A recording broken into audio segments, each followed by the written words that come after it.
Learn more at ctrust.com. Bringing the power of music to the concert hall, classroom, and your community with more than 100 concerts throughout Tampa Bay. From Beethoven to Broadway, discover Florida's largest orchestra at floridaorchestra.org. Florida is seen as a pretty red state in a political sense, but it may not be as red as you think. Voters are switching parties, and they're no longer just voting down the ballot based on their party. I'm Matthew Petty, and today on Florida Matters Live and Local, we're talking about why people are leaving their political parties. And AI is quickly moving into every sector of life. It could replace hundreds of millions of jobs over the next decade. Do you worry if your job is safe? How do you plan to keep a fresh, competitive skill set against AI? Call 813-755-6562. That's 813-755-6562. And tell us about your concerns about AI, or maybe your optimism about it. You can also send us an email, FloridaMatters@WUSF.org. We'll be talking about all this and taking your calls and more after these headlines on Florida Matters Live and Local. Live from NPR News in Washington, I'm Windsor Johnston. The Senate has taken a major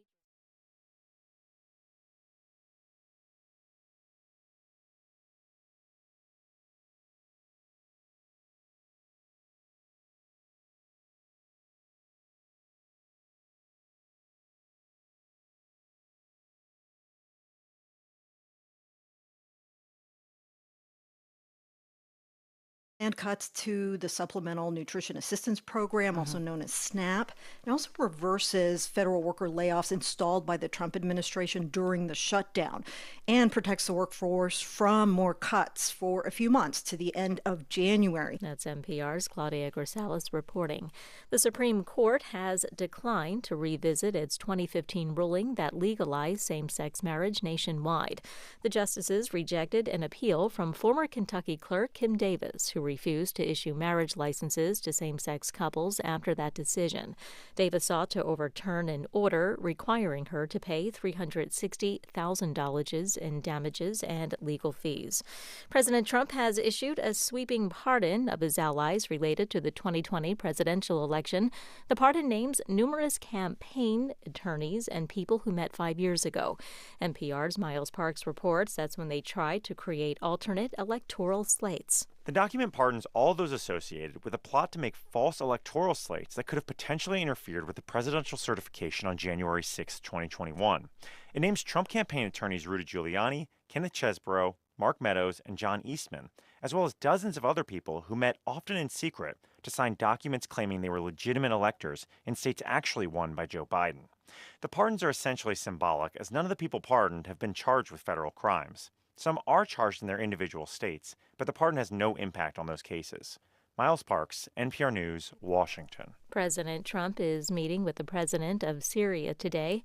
NPR's Jane Aref reports. President Ahmed Ashara will be the first Syrian head of state at the White House in almost 80 years. He's a former al-Qaeda in Iraq militant leader.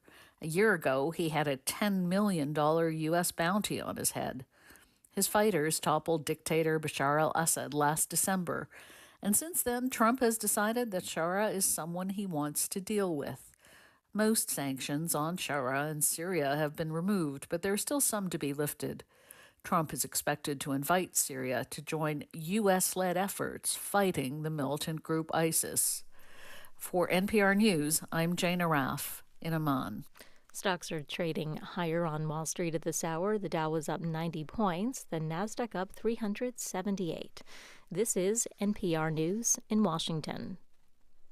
Support for NPR comes from NPR stations. Other contributors include Progressive, with small business insurance for protecting a variety of business types with multiple coverage options, designed to fit business owners' needs.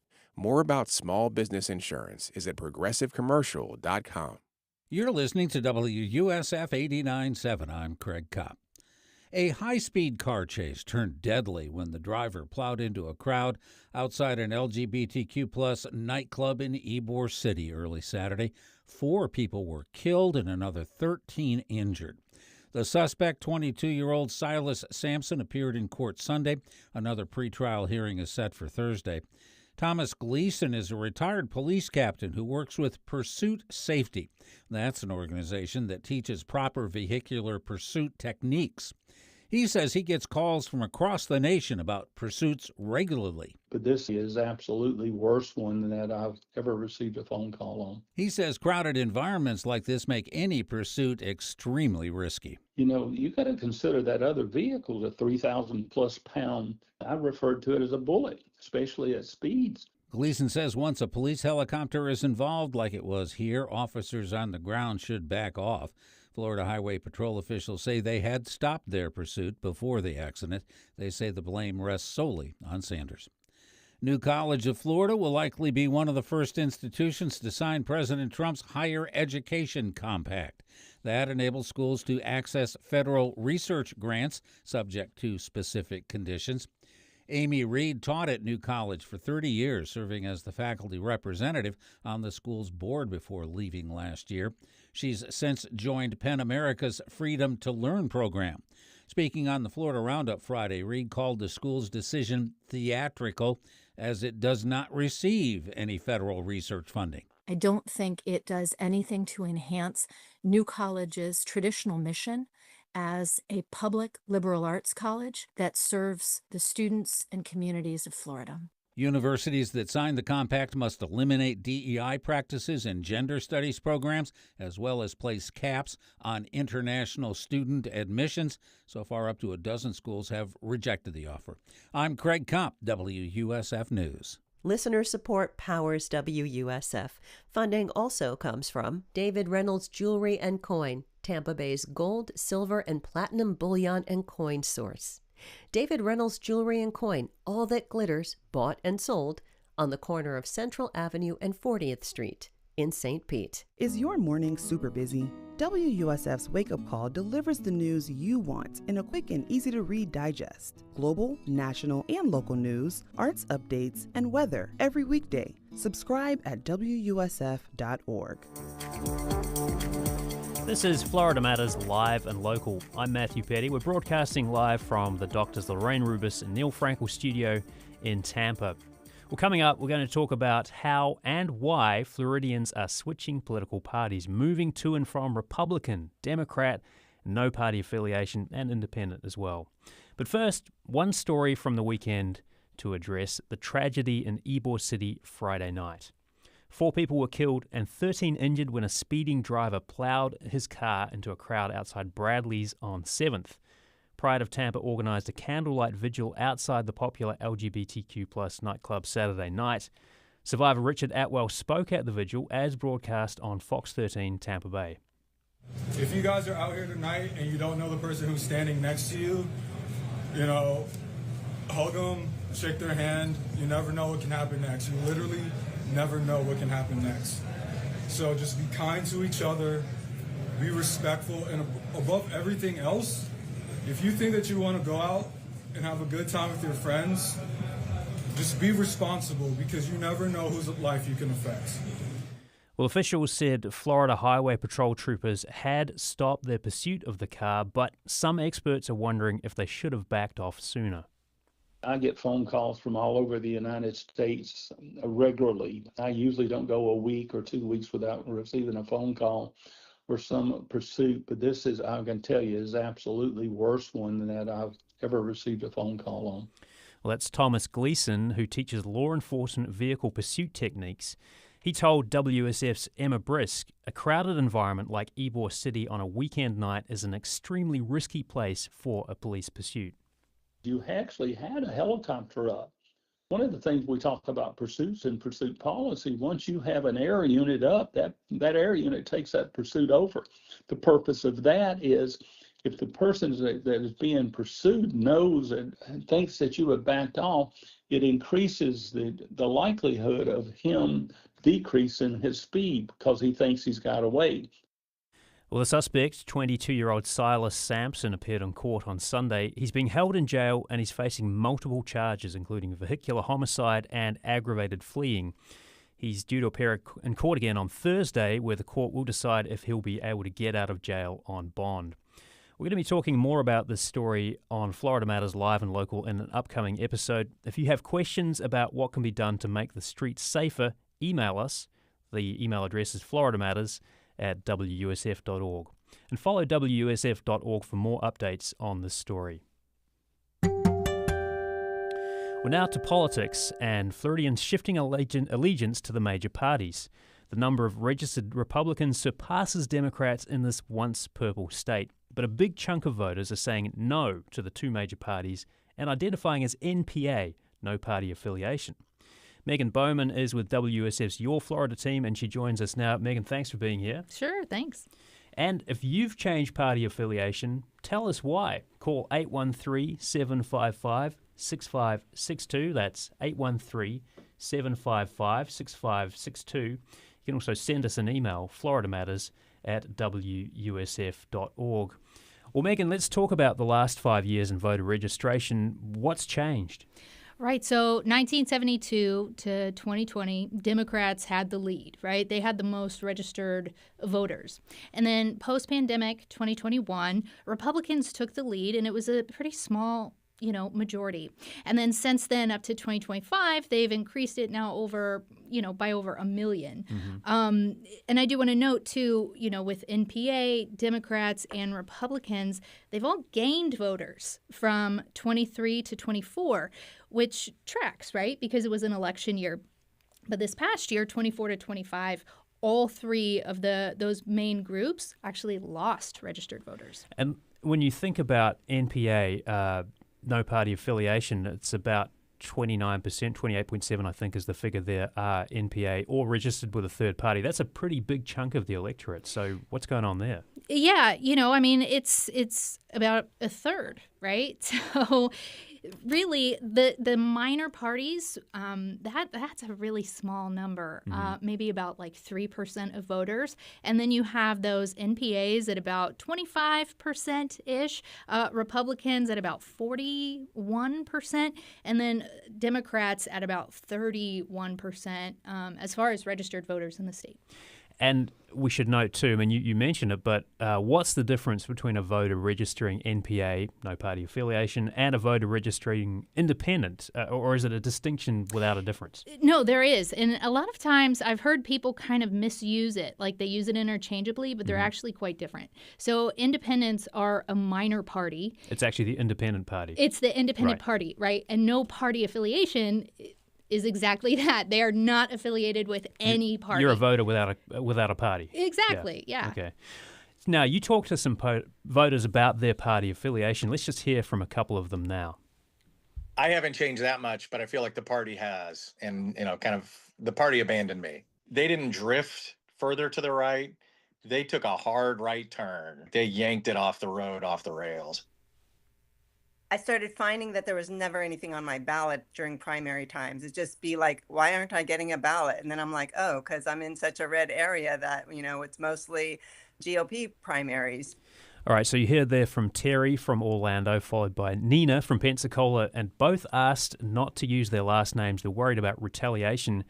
If these folks reflect your feelings, let us know if you are moving from a party and identify as an independent or NPA. Call 813-755-6562. You can also send us an email, FloridaMatters@WUSF.org. All right, so Megan, both of the people you talked to in that instance, they switched parties. Why?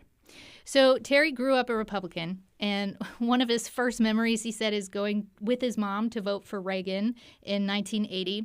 So he joined the military, he moved back to Florida, and actually became the chair of his college Republicans group at UNF. And he says when he saw President Donald Trump come down the Golden Escalator in 2015, he kind of started getting a little disenchanted and then switched to Democrats soon after. As far as Nina, she was a Democrat and she switched to the Republican Party. So she moved to Pensacola about 8 years ago from California. And she stayed a Democrat, but then soon realized she wasn't getting a ballot because she was a registered Democrat. And she was like, I want to vote in the primaries. So she switched to Republican so she could start participating in that. I did ask Nina, though, if she has any plans of switching back. And she said, we'll see, maybe. Yeah, and you also spoke to some other people who we didn't hear from in your report, but what else did you hear from folks? So Jen actually moved here from New York. She grew up in Florida, but then she moved back to New York, and then she came here. And so she moved to Vero Beach, and she was a Democrat, and she said she actually got a little bit bullied when she went out. She was wearing like an Obama-Biden shirt from '08. And so she said that she'd rather be a wolf in sheep's clothing and switch so that, she wouldn't get kind of bullied or pushed around for being a Democrat. Wow, interesting insights there. Now, major party leaders have their own take on registration. Let's hear from Florida Democratic Party Chair Nikki Fried, and then followed by Florida Republican Party Chair Evan Power. People are frustrated that both parties and their views and how it's been sculptured from both sides are extreme. And so people become independent. And you're finding a lot more of this younger generation who are frustrated with the party system. The fact is, Republicans are adding voters, Democrats are losing voters, and Republicans are winning on the battlefield of ideas. All right, that was Republican Party Chair Evan Power you heard from there. So, Power says Republicans are winning on the battlefield of ideas. Voter registration seems to back them up, Megan, but, does that track with what you're hearing from voters?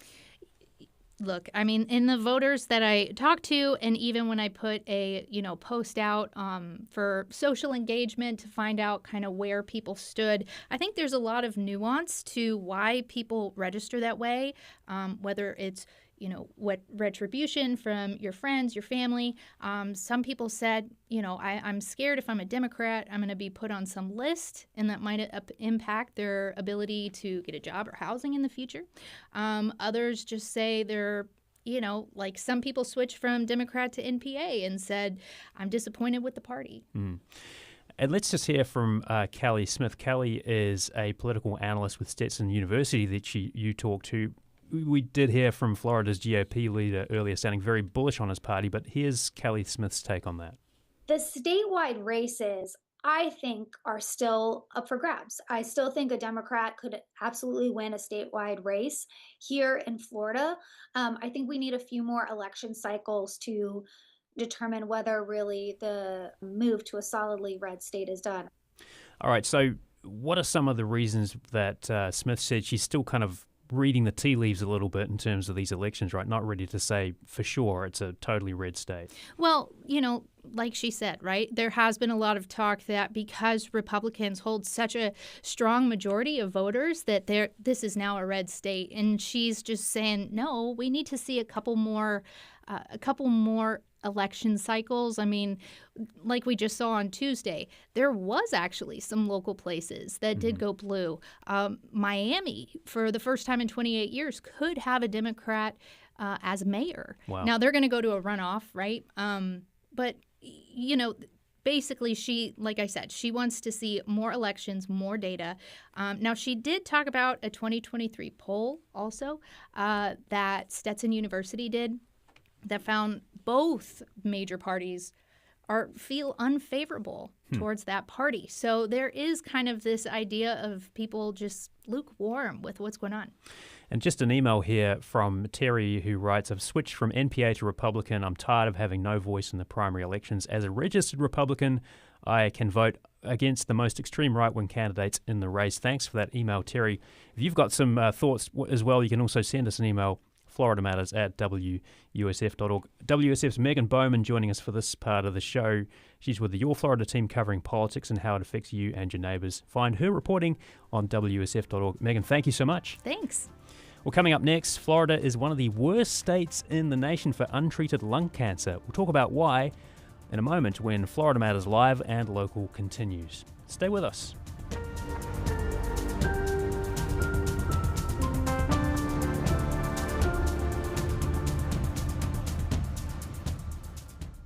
Funding for WUSF comes from listeners like you, and also AARP, helping to build a Tampa Bay where people of all ages can live safely, comfortably, and independently. Learn more at aarp.org/FLLivable. That's aarp.org/FLLivable. Strauss Center's Opera Tampa presents the company premiere of The Turn of the Screw. It's based on the Gothic novella by Henry James, with live music performed by the Florida Orchestra November 21st and 23rd.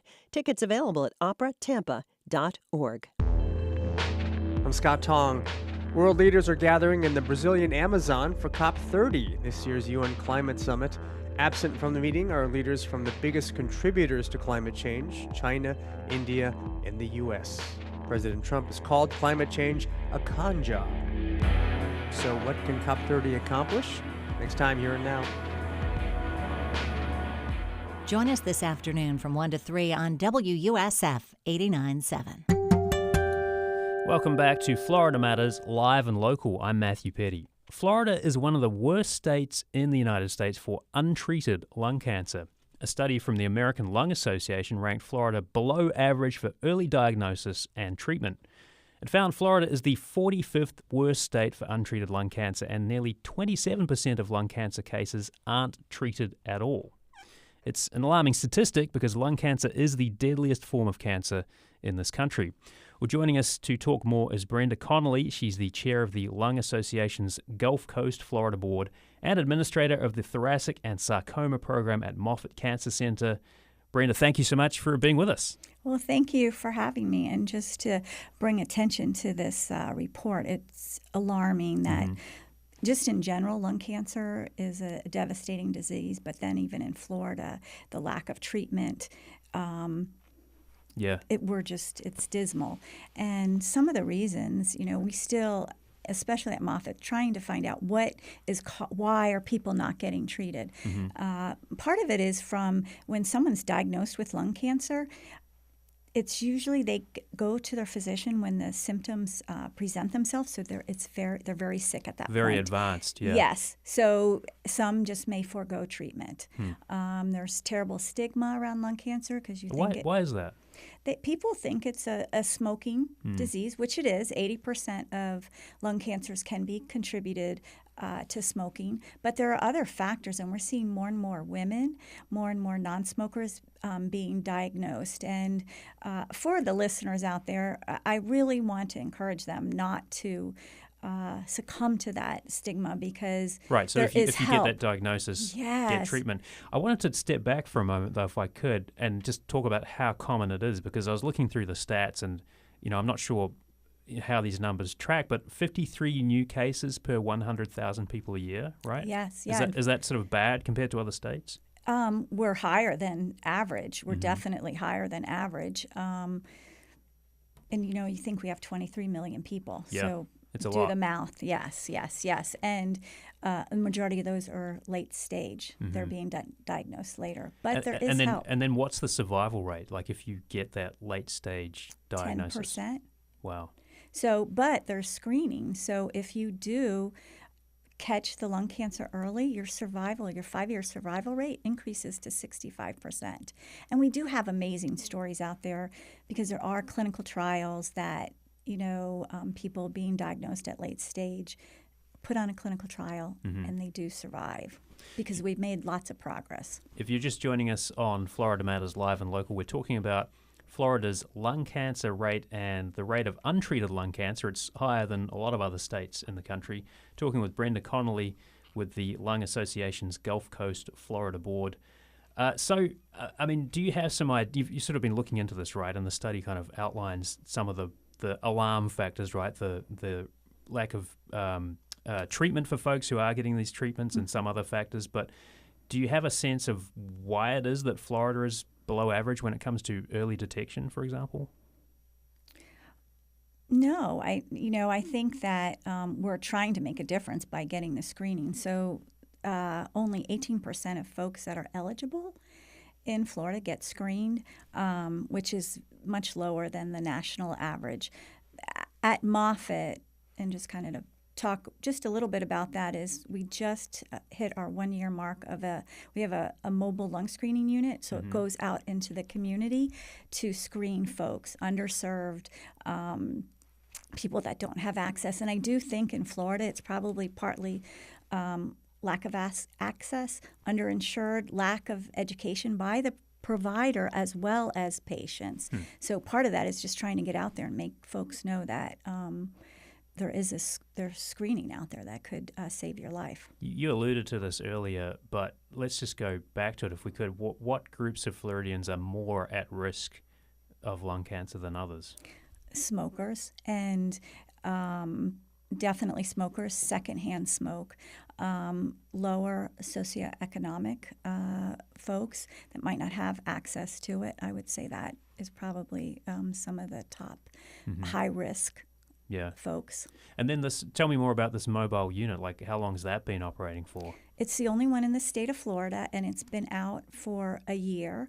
And what we have found is that when we are going out to these hard-to-reach areas, and our incident of lung cancers graded by, no finding to like a significant finding. And what we're finding is when they go out into the community, the significant finding is much higher than if it was at a brick or mortar. So that's interesting. Why is that? Because we're targeting these high-risk areas that we may not have access. And then part of it is we want to make sure that those folks, we're not going to just say, oh, you have lung cancer. Is that then how do we get them, how do we help them navigate to get into a facility to get the treatment they need?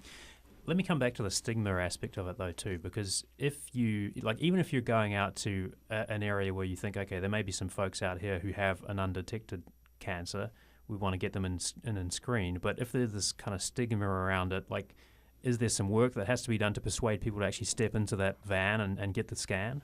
Take the test? I am so glad you said that, because that is what we have determined, is that we are going out into the community where this unit's going and educating folks, and then even where the unit is, educating folks, and and just there's a letting them know it's okay, letting them know that they're not alone, letting them know that this is going to save their life. And so that one-on-one education has proven to be very successful in getting folks on the unit. Do you think you're making some strides in smoking rates? Like, is there some efforts being made to kind of cut down on smoking? Does the vaping conversation factor into that as well? It does, and when we take our unit out, we definitely have a smoking cessation expert. Unfortunately, insurance, there's a strict criteria for insurance to cover the lung screening for a high-risk individual. Vaping is not included in that, so it has to be tobacco, over 50, and a 20-pack-a-year smoker. Oh, wow. That's a very specific set of criteria. So, I mean, do you have some ideas about how that could change and what kind of a difference that could make when you think about who's covered and how? Well, and that's where a lot of our advocacy groups are going out there and talking to the government to try to change that. I know I'm part of a couple research projects where we're trying to identify patient populations that fall out of that criteria but are still considered high risk, and screening them. Is it firefighters, or maybe it's secondhand smoke? And so that will give us more data to use to go to our representatives to see if we can get changes made. What would you want people listening to this conversation or watching it to take away? That lung cancer is not a death sentence, especially if it's caught early. If you're a smoker, don't hesitate to get screened. You could save your life. We've been speaking with Brenda Connolly. Thank you so much, Brenda, for stopping by and sharing some insights into why Florida has this rate of lung cancer. She's the chair of the Lung Cancer Association's Gulf Coast of Florida board. Really appreciate that, Brenda. Thank you so much. And coming up next on Florida Matters Live and Local, we're talking about AI. It's quickly moving into every sector of life, could replace hundreds of millions of jobs over the next decade. Do you worry if your job is safe? If you do, give us a call, 813-755-6562. That's 813-755-6562. We'll talk about it next on Florida Matters Live and Local. Stay with us.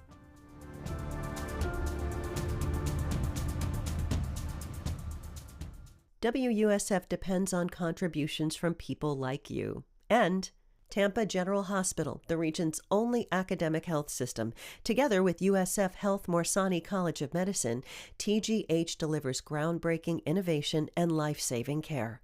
For more information, visit tgh.org. Elements is considered one of the best Earth, Wind, and Fire tribute bands. Join Bach Tower Gardens for a night of greatest hits from over 3 decades, like September and Boogie Wonderland. Live November 15th at 6 p.m. Details at bachtowergardens.org.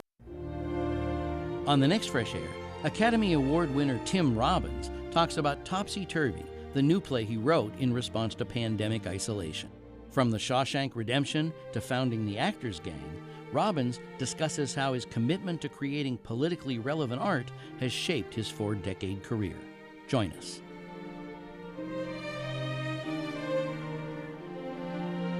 Great conversation on Fresh Air tonight at 7 on WUSF. Welcome back to Florida Matters Live and Local. I'm Matthew Petty. We're seeing AI quickly incorporated more and more into our daily lives. It's certainly showing up on the job and sometimes not for the good. A recent Senate report shows that within the next decade, AI and automation could almost completely wipe out nearly 100 million jobs, including 89% of fast food workers and counter employees and 80% of secretaries and executive assistants. But there are some jobs we can expect only people to handle, at least for a little bit longer. Governor Ron DeSantis recently spoke about AI affecting how schools and colleges need to prepare the workforce in Florida. Some of these white-collar jobs where people told you go to college and do that, those could end up being obsolete. A lot of the trade stuff, I think, is going to be more valuable than ever to have those skills. So we're entering a period of, I think, major flux of how the economy works. Well, do you have a job that AI is transforming for better or worse? We want to hear from you. Do you have a job where you think, no way an algorithm can do what I do?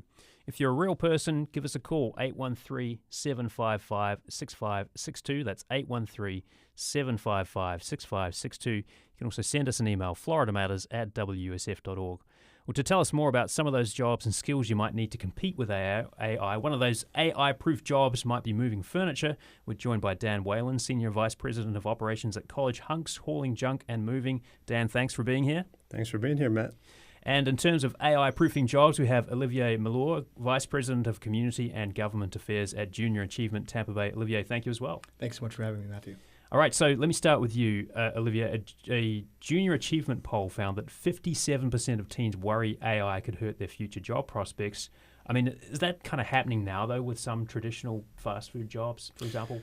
Yeah, I think you're definitely experiencing the beginnings of the landscape changing for work and how young people are addressing that as they go through their education and post-secondary education and through their careers. I think it's beginning to shape how they think about their future. Definitely experiencing still just the beginning stages of it. And for us at Junior Achievement and our learning experience is really focusing on developing that exposure to the careers in your local community, but also developing those integral skills. We call them core competencies that will make you resilient to no matter what type of changes happen in the economy. Do you see some of that in some of the kids who you deal with as well? Like, do they have that kind of innate resiliency? I think they do. They've been through a lot, especially at the high school level, which we have a growing high school model called 3DE within the public high schools here locally and across the country. But they've been impacted by COVID. Their growing use of and reliance on technology and social media has definitely impacted some of those skills. But what we found through some of our partnerships and our models of education is that if you give them an opportunity to connect what they're learning in school to the real world and give them those chances to develop those key skills that the workforce is looking for, they tend to build greater confidence in themselves, in their education, and in their future. So, Dan, in Tampa, most fifth graders visit what's known as JA BizTown. It's like a pint-sized city with storefront businesses. Last month, College Hunks, Hauling Junk opened there. Is it different from other BizTown companies? I would think so. It's not typically something that you think about in terms of, a child going through adolescence in terms of a career path. But when you really get into it, a lot of times they might find that there's actually more to it than just perhaps moving furniture or hauling away somebody's junk. There's sales and leadership, there's communication, there's problem solving, there's critical thinking, project management, logistics, dispatch, all those different types of things that are very, very valuable skills. And, probably right now, not easily automated. I'm not sure what's going to happen, 10, 20 years from now. But that's certainly some of those things, like the logistics side of things, like the planning, kind of sending people out to, like, moving your staff around. That's pretty vulnerable to AI, I would imagine. Or you could say, on the other side of the ledger, AI is going to make those things more efficient. Yeah, no, that's something that we've been actively exploring. And it's interesting because the moving business is so long range, right? It's been around forever. So even as those things have been, come available to implement in terms of logistic efficiency, things of that sort, we found that oftentimes that human touch to kind of put the cherry on top is often needed to course correct and make sure that there's some things that you just can't scale. You can't always see, where that curb picks up or that particular driveway and things of that sort. So, as those things come available, I think they really just help enhance the activity of running the business and not so much take away from it. So, think more optimization and less replacement on some of those things. But it does free up more time to focus on other things, right? Like leading the team, growing the business, and cultivating those different types of skills. Do you think furniture moving is AI proof? Right now, it's probably pretty safe to say. I know that the robots are on their way. The robots are coming, right? Yeah, they're on their way, and hey, we're open to whatever makes things more helpful and efficient for our customers, of course. But ultimately, that leadership component, connection, right, team building, empathy, that's going to be really tough to replace with AI. I've seen those videos, right? I mean, they've been circulating for a while, but you have seen kind of these robots getting more and more agile and adept at what they do. Do you think in 10 years, college hunks hauling junk is going to be supervising hunky robots rather than people moving stuff? I can't answer that right now. I mean, again, we've got open minds. Again, we want to consider, why we do this. Our mission is to move the world, and that's both physically and emotionally for our clients. And we're also a very values-based and socially conscious company, which is what led us to JA BizTown and the partnership in the first place. So we'll see. Yeah. What jobs do you think kids should be exposed to, AI or otherwise? How important is it to you that students see a wide range of possible careers? Give us a call, 813-755-6562. You can also send us an email, FloridaMatters@WUSF.org. Olivier, how is the next generation of workers preparing for how the workforce is changing with AI? Well, you're starting to see that happening, at the school district level. In fact, through 3DE, which is really a model where students are working in teams to solve real-world business problems. What does 3DE stand for? Three-dimensional education, right? Okay. So how do you take your traditional high school approach, but you take standards-based learning and apply it to project, case methodology, and entrepreneurship, and in turn develop those core competencies like the critical thinking and engaging communication, effective collaboration, all of which, regardless of how the AI is going to develop and what tools are coming out. In fact, we recently heard the CEO of Amazon Web Services say that the number one most important skill for young people is critical thinking. And because you can teach the tool, but the tool becomes obsolete in 2 years, if you can teach to that integral ability to analyze challenges and make effective decisions and think creatively and innovatively, then you can adapt to whatever the changes are. And 2 years seems kind of optimistic too, right? I mean, things are changing so fast. They are. And so back to the young people, what they're really looking for is something where they feel like they have ownership and agency.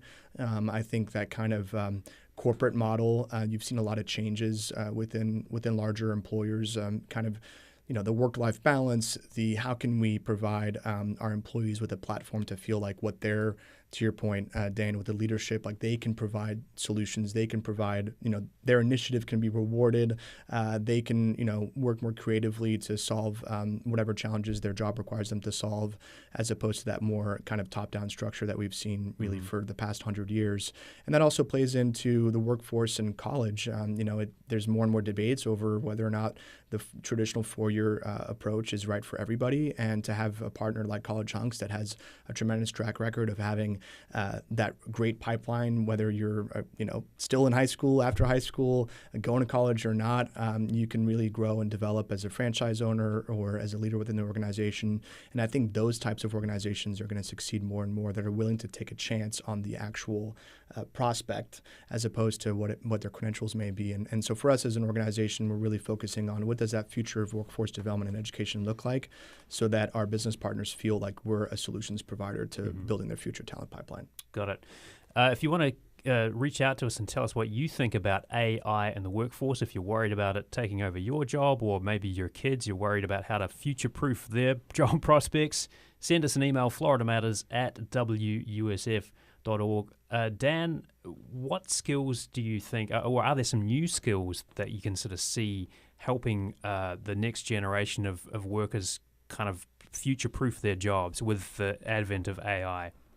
Yeah, I mean, I think that, you've seen it come about just in the past few years, but it's really probably going to accelerate. But you think about entrepreneurship to where, I mean, again, I can't speak for the future, but AI just coming up with new business ideas seems not the most plausible, right? So if you want to kind of take control of your future, right, entrepreneurship requires a myriad of all kinds of skills, right, that you're going to learn. So you need some business intelligence, you need sales skills, you need, conflict resolution, you need to know marketing, you need to know, human resources. So it's this just really nice, well-rounded possibility for a young person to set the course for themselves to where they might not even consider that, right? And so a lot of our franchise owners actually came from the trucks, and they started out as movers, just making some quick cash, while they were in college. And then after a while, they realized, wow, there's actually a lot to this, and I can use this almost like a paid education.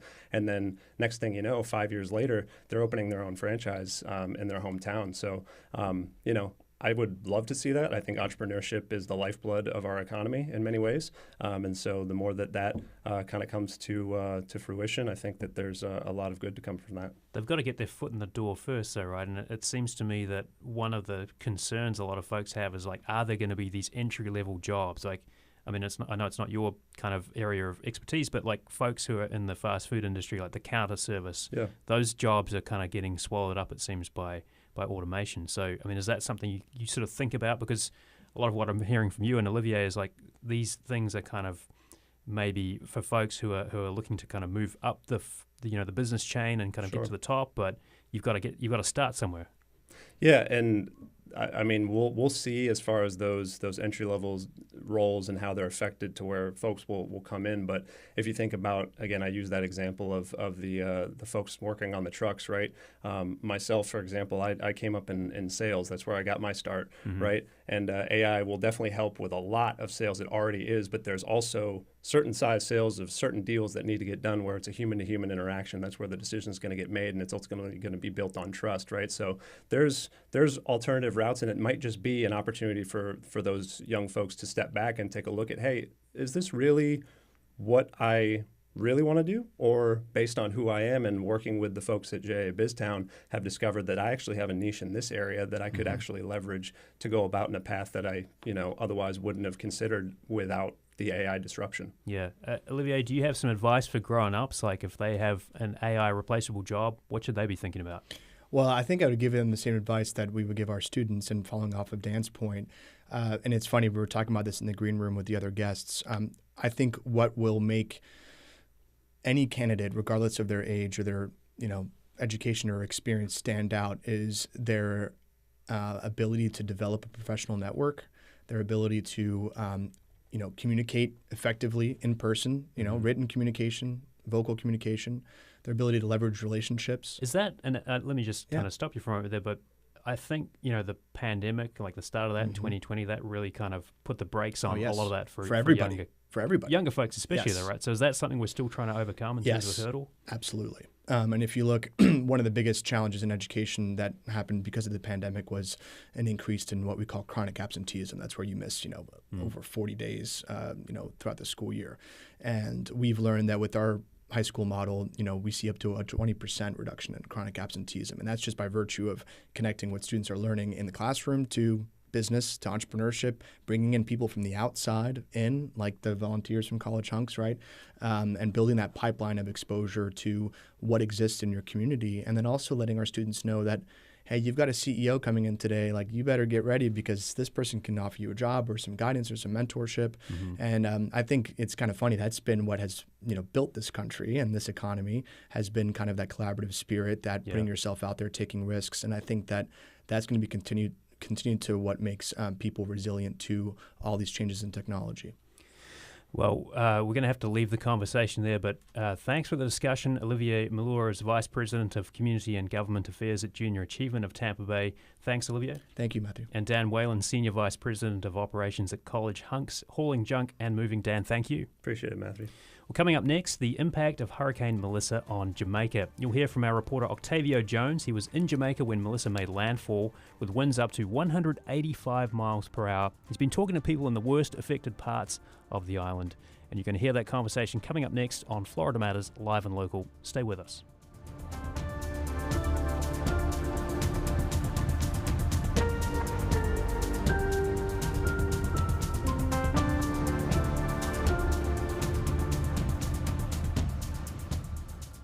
When the weather gets dangerous, Florida Public Radio Emergency Network meteorologists strive to keep you informed.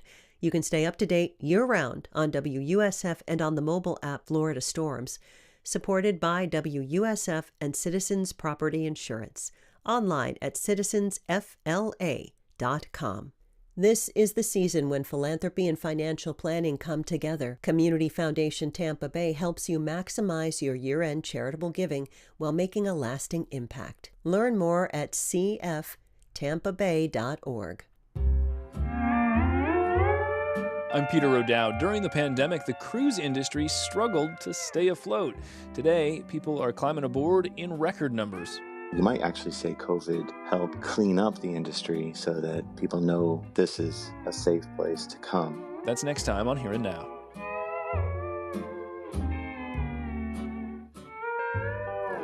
Join us this afternoon from 1 to 3 on WUSF 89.7. I'm Nancy Guan, a reporter at WUSF. Like you, I'm busy, and I need help staying on top of what's going on. I depend on the Wake Up Call, the daily newsletter from WUSF. It starts your weekdays with a quick early glance at the important news happening in the Tampa Bay region and the world. You get quality reporting from WUSF and NPR journalists, and connections to local artists, events, and more. Sign up is easy. Just visit WUSF.org. Welcome back to Florida Matters Live and Local. I'm Matthew Petty.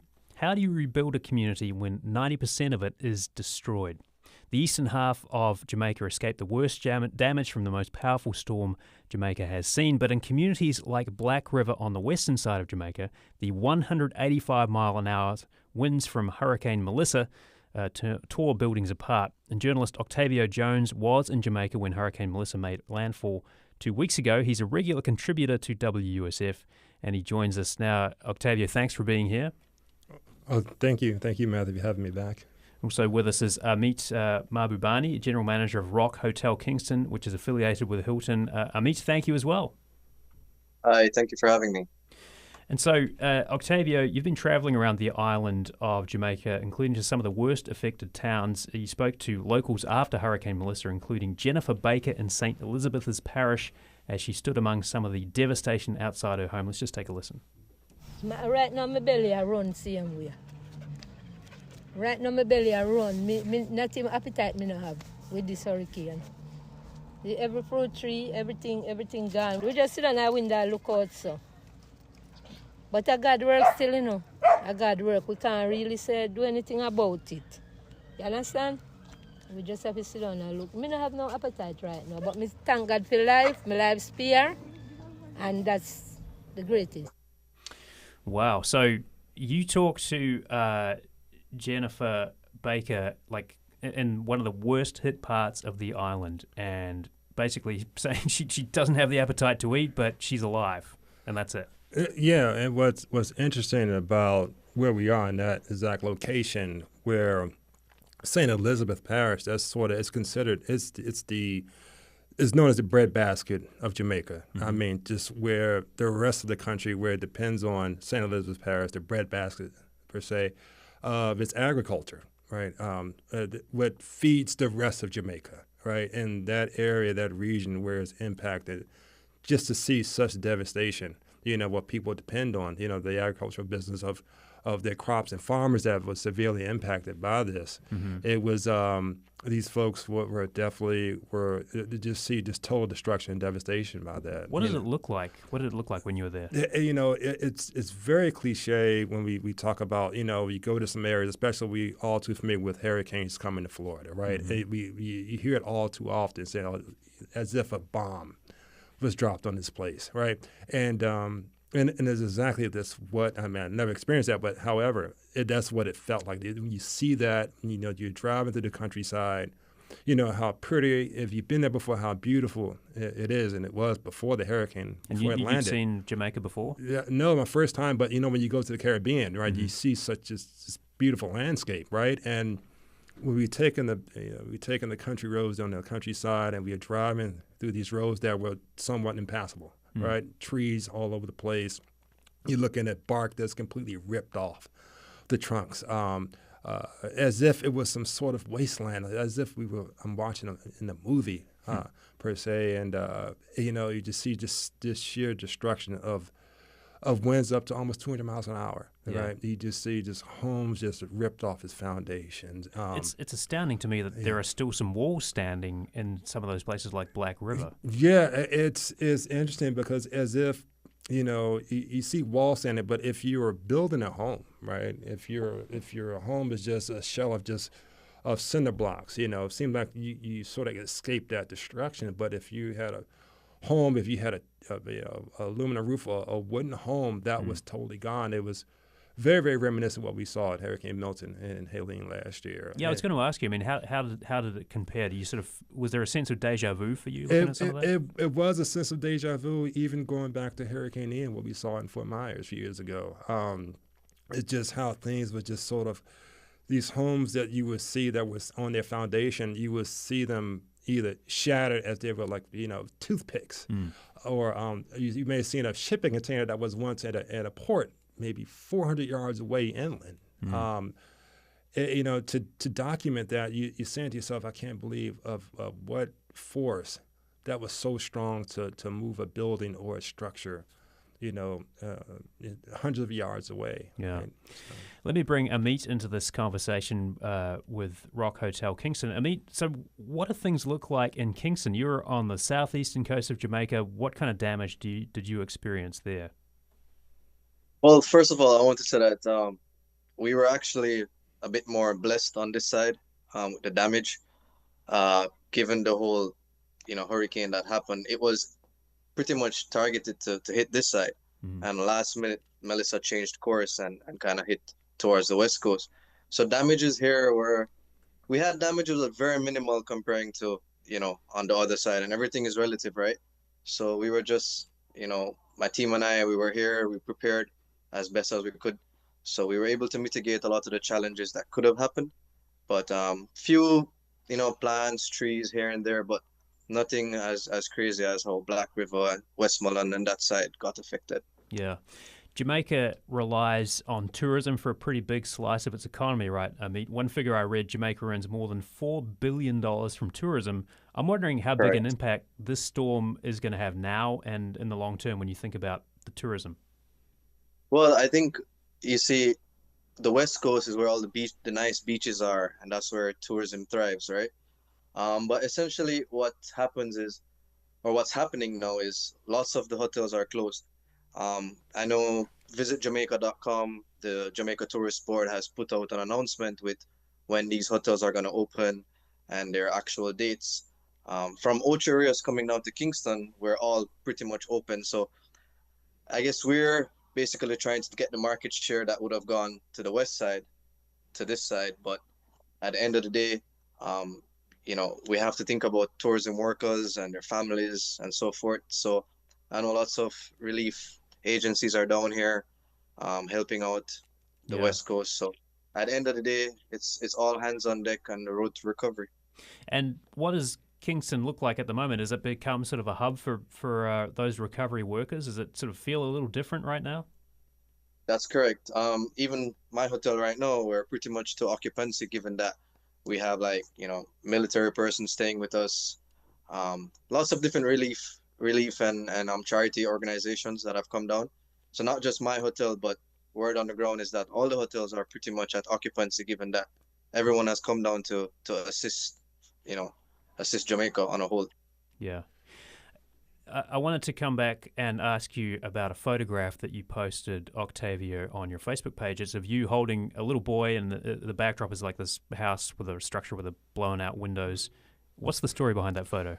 So we were, me and my colleague, Maria Cardona, she's a video journalist with Reuters News, and we were hoping to get into Black River the next day after it hit. Mm-hmm. And so thankfully our driver, who's local there, we were staying in Kingston, and he knows the country like the back of his hand. And we were trying to do so many back roads just trying to get into Black River, which the main road was inundated with either flooding or trees covering the road, what have you, power line poles covering the roads. So we were lucky to get to a back road, and I mean, we also treasuring through maybe 3 foot, 4 foot of water. Mm-hmm. But eventually we got into the outskirts of Black River, and we noticed like these rural homes, like we talk about tourism, we see these nicer homes on the waterfront, and across the road we see more like residential homes that we would see somewhere here in Pinellas County, right, near the beaches. So we see this family, that I assume is definitely a grandmother and her family. They were sort of like assessing their damage, and we get out, and Maria also says, I think we need to get out and talk to these folks, right, because we need to talk to someone immediately. And we approached the lady who seems like I think she's the grandmother, the matriarch of the family, and we talked to her. She sort of just breaks down in tears as soon as she says hello to us, and welcomed her to her home. And as we were talking with her, I felt a nudge on my pants, right? And I'm looking around, and I look down. This kid, is sort of, eyes wide open, and next thing you know, he raises his arms, to pick him up as as a parent, or if you're uncle or aunt, what have you. Anytime that if you're taking care of children, you know what that means, right? Mm-hmm. That language of someone who wants to be held, right? And I think that my first reaction is to pick him up, and I'm for him to not fully process everything what's going on around him, but the instinct of picking him up and holding him and consoling him, or as I put in my caption on social media, maybe it's consoling me of processing everything that we were seeing around us, and feeling for the people of Jamaica and what they're going through, and for those several minutes, just holding him, and I'm asking him, is he okay? Mm-hmm. I'm asking myself, am I okay? It was just a moment where that helped us set the tone for coverage of telling the story of what Jamaica is going through, right? Mm-hmm. And after I did that, I said, Maria, I think this is what we need to do as journalists, to be here on the ground and to tell this story of how people are being impacted by this storm. Yeah. What do you think Jamaica is going to need in the weeks and months to come as the recovery proceeds? Well, as much support as possible, food, building items, just everything to support the Jamaicans that are on that side. I know our Jamaica Public Service is working on the infrastructure to restore electricity. I know the National Water Commission is working, tirelessly to ensure that they get clean running water.